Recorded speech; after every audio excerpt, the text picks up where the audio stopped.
Et j'espère que vous allez bien. Aujourd'hui, je vais vous présenter ma pile à lire estivale de cette année. Cette fois-ci, édition fictive. J'ai environ...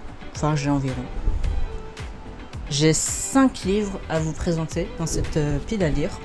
On va commencer par un manga qui est fort connu, mais pour les personnes qui ne le connaissent pas, je vous le recommande fortement. Il s'agit de Spy X Family de Tatsuya Endo aux éditions Kurokawa. Donc, en gros, Spy X Family, c'est l'histoire d'un espion qui doit, pour remplir une mission, fonder une famille, une fausse famille du coup.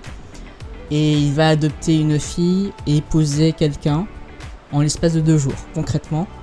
Et ce qui est assez intéressant, c'est que malgré la facticité de cette famille, chacun a envie de mettre du sien pour faire perdurer cet environnement malgré les circonstances, malgré la guerre d'information qui a lieu chez eux.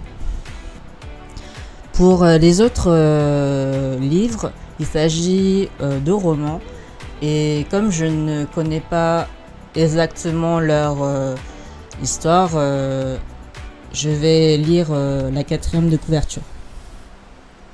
Je vais commencer par Les filles d'Egali de Gerd Brattenberg aux éditions Zulma, que j'ai découvert via une formation que j'ai suivie lorsque j'étais encore enseignante dans l'éducation nationale, qui portait sur l'égalité homme-femme et plus précisément en lettres, et c'était dans le but aussi de devenir référente d'égalité homme-femme. Donc je vais vous lire le synopsis. Qu'elles fait bon vivre en Égali? La directrice Bram préside nuit et jour. On recommence. Qu'elle fait bon vivre en Égali? La directrice Bram préside nuit et jour à la bonne marche de l'État, tandis que son époux Christopher veille avec amour sur leur foyer.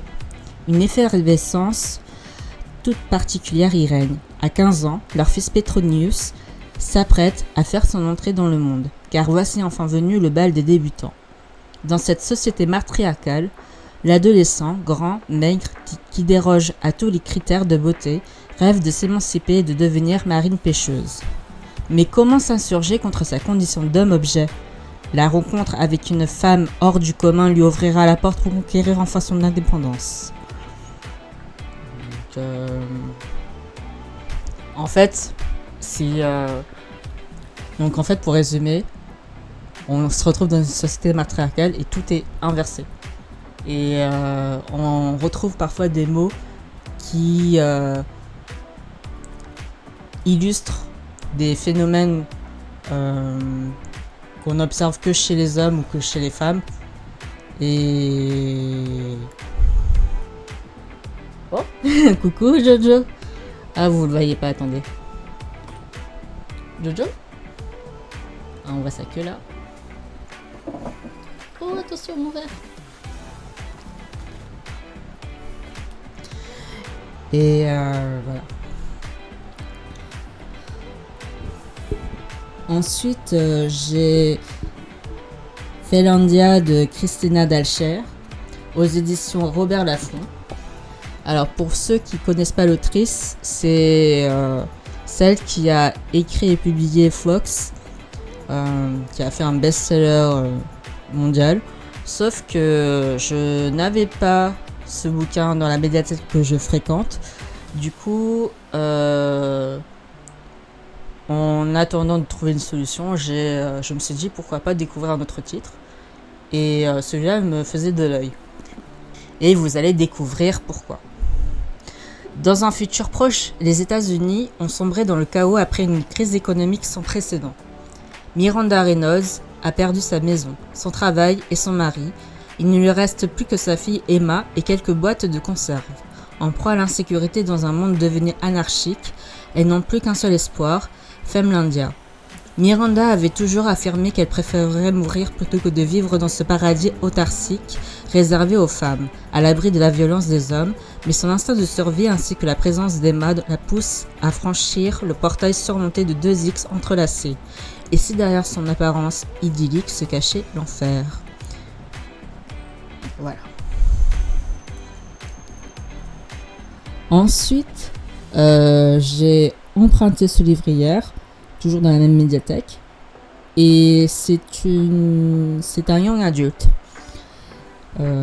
C'est This Place is Still Beautiful de Xi Tian aux éditions Slalom.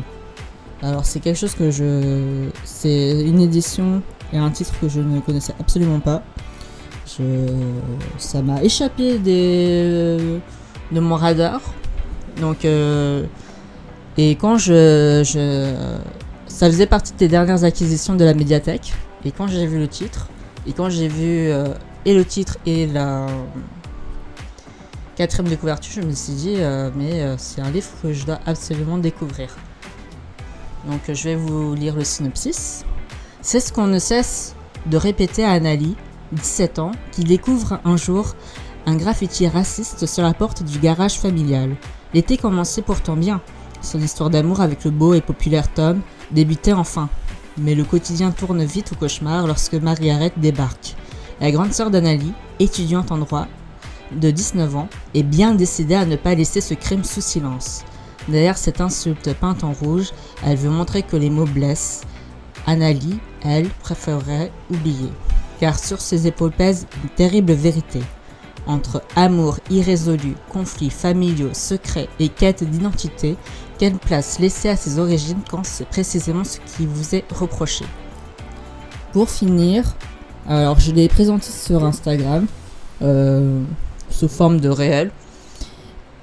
Il s'agit du premier roman de Alex Amber, si je dis pas de bêtises, et ça s'intitule Rien n'est parfait, et c'est publié chez Scrineo.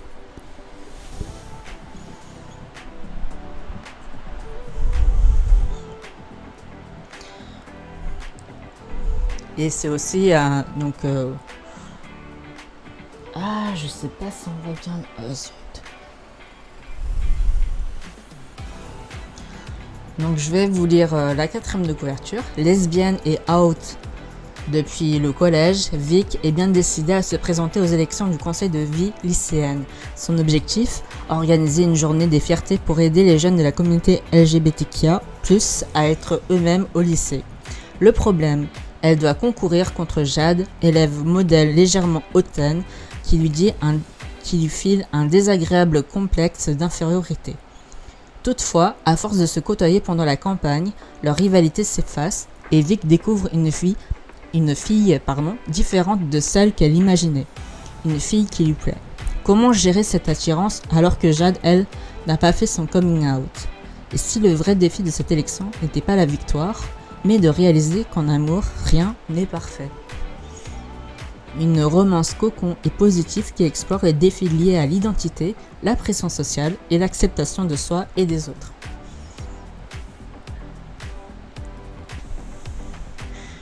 Donc, la plupart des bouquins en fictif sont plutôt cocooning. Après, il y a des livres qui restent un peu plus engagés.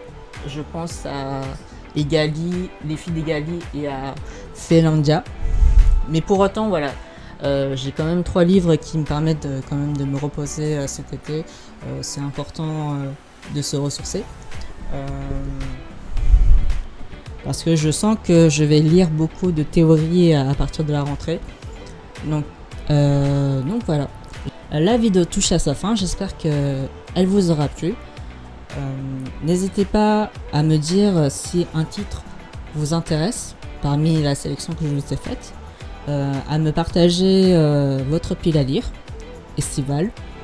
Et si vous avez aimé cette vidéo, n'hésitez pas à me soutenir en likant, en commentant et en vous abonnant à ma chaîne. Et je vous dis à très bientôt pour une prochaine vidéo. Bye!